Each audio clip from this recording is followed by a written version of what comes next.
Hey everybody, I wanted to do a quick video this morning because I learned that two fills will not be running in the Preakness Stakes. That's not the reason for the video. The reason for the video is why he won't be running in the Preakness Stakes. And we'll talk about that in just a second. I do want to say that this is going to be my last horse racing video until a preview of the Preakness Stakes. I don't want this to be strictly a horse racing channel, and I know I've done a lot of horse racing content, but I really do love sports gambling as well. So, why is Two Phil's not running in the Preakness Stakes?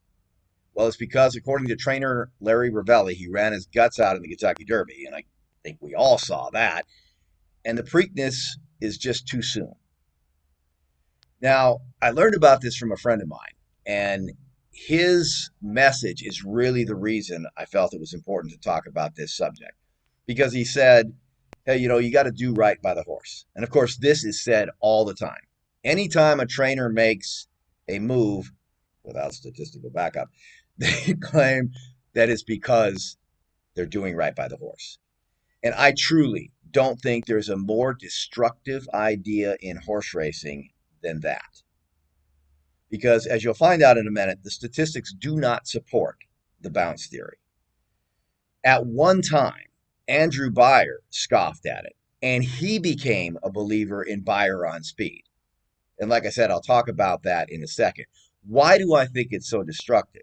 It's so destructive because it equates racing with, you know, a gut wrenching effort, pushing a horse to its extremes. Hence, it's not a good thing. Now, what's interesting about that is because as human beings, we do this all the time. I have no desire to run a marathon, but many people do. And they will tell you that they really have to push themselves. I can't just go out and run a marathon tomorrow. I'd have to train for it. And even then, I don't think I'd do well. And I certainly don't think I would enjoy it. Likewise, when you lift weights, the idea is to push yourself because the body is remarkably adaptable. And that's the thing about the harm principle that bothers me, is because as you work out more, as you push yourself more, your body becomes better conditioned and the task becomes easier. That's why when you're weightlifting and you're looking to add muscle, you have to vary your workouts because your body will get used to what you're doing and those muscle gains will start to diminish. So for a long time, Andrew Beyer was an opponent of the bounce theory. He spoke out against it. And then in Beyer on Speed, he switched his tune. And what caused him to switch his tune is what he called the 3 and out pattern. And this was looking at a horse's last 3 races and looking at those who recorded ascending speed figures and those who recorded declining speed figures. He found in the latter case that horses who had declining figures in that 4th race, that 64% showed a figure increase. For those that had ascending figures, he found that 71% showed a lower figure in their 4th race. So this convinced him that yes, Virginia, the bounce theory is true. Here's the problem. Bounce advocates always look at the numbers by themselves. They don't have any context whatsoever. There is no considerations of class. There is no considerations of speed. There is no considerations of trip. And many, many other factors. The figures stand alone, like Mel Gibson at a diversity seminar. And that's the problem, because you're dealing with a finite series, meaning there's a low and there's a high. And when that is the case, it makes sense that as you get closer to the high, you're more likely to revert. And as you get closer to the low, you're more likely to have a better figure.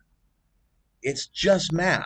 And to prove that, I ran a little test. Now, what I did is I took a scale of 1 through 100 and I generated a bunch of random integers. And I want to say that for each case I did 10,000, but I'm not really sure. This comes from an article that I did many years ago. But I found that if the random integer was 75 or higher, the horse, if you will, had an 11.8% chance of improving on that figure in the next roll or the next test. They had an 87.2% chance of declining. Look what happens as the figures get higher: 80, 85, 90, 95. 9.4% higher, 6.7%, 4.5, 2.3. And of course, you see the same thing in terms of the figures getting lower. Like I said, this is just math because you've got that maximum of 100. And so the chances of getting another 100 is what? 1 in 100. So it's a fairly straightforward concept. And to illustrate it further, I want to talk a little bit about Smarty Jones. This is Smarty Jones's past performances before the Belmont Stakes. And in that Preakness Stakes, so right before the Belmont, he ran a 118 speed figure. You will note that that is quite a bit higher than anything he'd run previously. And I will tell you, too, for those of you who don't know Beyer speed figures very well, a 118 is just high, period. You just don't see too many 118s. So you're clearly approaching that high. And if I didn't mention it before, Beyer claims the highest figure he ever recorded or ever assigned was a 140-ish to Secretariat. So if that gives you any kind of context. And by the way, Beyer numbers have steadily eroded over the years, and there's lots of reasons for that too. Maybe fodder for another video. So when Smarty Jones ran that 118, all the talk was about the bounce and the fear about the bounce and so forth. And sure enough, what happened in the Belmont Stakes, Smarty Jones did not run well. But was that really because he bounced? Because if you look at the splits of that race, where Smarty Jones fell apart is in that final 2 furlongs, and his breeding doesn't exactly scream stamina. So was that a bounce, or did Smarty Jones just revert? I want to say that he ran a 100 Beyer in the Belmont Stakes, by the way. And if it had been 10 furlongs, that Beyer figure would have been much, much closer to the Preakness figure. So lastly, because again, I didn't want this to be a super long show, I took a look at different trainers. And this was several years ago, but I looked at the top 10 money-winning trainers. And I looked at how they performed with Beyer's 3 and out. But there was a twist. Instead of looking at what happened to the figure, I looked at their wins and losses. Because like I've said over and over again, that's the other problem with the bounce is, yeah, you can say the horse is not going to run as fast as it did. In fact, let's use Smarty Jones. Let's say Smarty Jones in the Belmont doesn't run a 118, but he runs a 115. He still wins the Belmont. Let's say he runs a 110. He still wins the Belmont. Yet, to all the bounce advocates, he has bounced. So I don't want to do that. I want to look at the wins, the ROI, those kinds of things, the things that are meaningful to players. So if you look at Todd Pletcher with ascending Beyer speed figures, coming back less than 60 days and greater than or equal to 60 days. And I got to kind of get the chart so you guys can see it here. You notice that Pletcher's win rate is almost identical, but his ROI is higher coming back less than 60 days. And Pletcher is a guy that doesn't come back very well on short rest. He has a very poor record in the Preakness, and I think that's one of the reasons. And by the way, when I say this kind of stuff, I had a bunch of people say that I was, crapping on Pletcher in one of my videos. I'm not. I'm just looking at the numbers here. And that's what the numbers say. Pletcher's Preakness record speaks for itself. I'm not saying that he can't train a Preakness winner.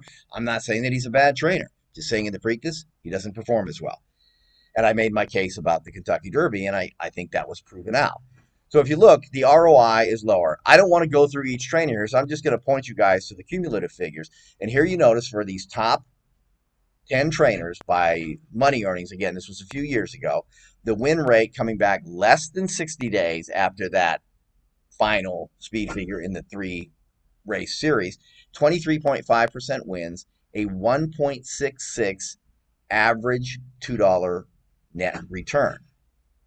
Look at it when it's greater than 60 days. So now, because keep in mind, I don't really have an issue with the bounce in and of itself. I do have an issue when you start saying that these horses are running lower figures because they're tired, because they need rest. And that is done all the time. So here's what happens when we do right by the horses and let them take 60 days off or give them 60 days off. 19.7, again compared to 23.5, and a 150 net compared to 166. I went and I looked at graded races because okay, graded races, that's tougher competition. Maybe it's just harder on the horses. And you'll notice here again, I'm just going to talk about the cumulative figures. 20.3% win rate coming back less than 60 days, 182, $2 net compared to 21.4. So here you notice the rate is a little bit higher, but look what happens to the net. It's just not what you often hear. And I do want to say this does not mean that there's a cookie cutter approach to this. Every horse is different, just like every human is different. Some are going to need more rest, some will need less. You obviously have to look at your individual horse. And it's very possible that Two Phil simply needs more rest. He came into the Derby off of a 42-day rest. But I do worry with the perception that the whole bounce theory has created in horse racing. Like I said, I think it's probably the single most destructive idea that's ever come along. And on that cheery note, thank you all for watching. Please subscribe to the videos, like the videos if you like them. Or if not, like I said last time, feel free to leave me nasty comments, just not too nasty, you know. And I hope you all have a great betting week.